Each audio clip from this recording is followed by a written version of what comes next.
มันเวลาของรายการคลื่นคนห่วยดิโอ้ยตายลืมไปเลย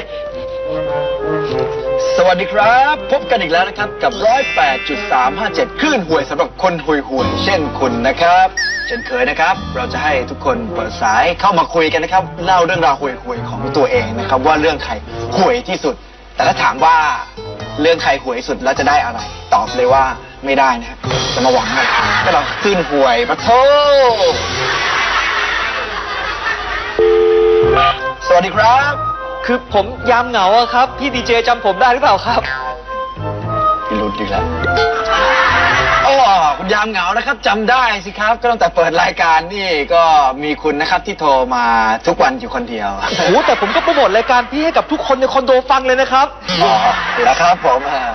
ขอบคุณนะครับก็รีบเล่ามาครับมีเรื่องอะไรห่วยอ๋อคืออย่างนี้ฮะคือผมมีเรื่องอยู่เรื่องแต่ผมไม่มั่นใจว่ามันจะห่วยพอหรือเปล่าฮะคือเดี๋ยวผมจะลองเล่าดูนะครับ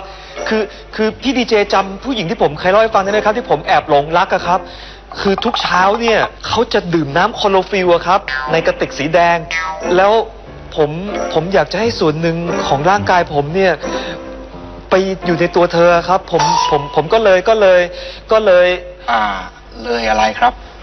คืออย่างนี้ครับคือหลังอาบน้ำทุกเช้าเนี่ยผมจะขัดเซลล์ผิวไม่รักดีครับก็คือเรียกว่าขี้ใครได้ละครับคือผมจะสะสมขี้ใครเนี่ยแล้วก็ใส่ลงไปในกระติกแดงของเธอครับเพื่อที่จะให้ส่วนหนึ่งของร่างกายผมเนี่ยได้วนเวียนอยู่ในตัวเธอตลอดไป ไม่รู้ห่วยพอหรือเปล่าครับโรคจิตจริงๆเลยไอ้ยามเหงาเนี่ยอีผู้หญิงก็โง่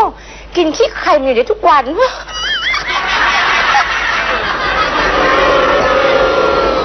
เฮ้ยเศษอะไรเนี่ย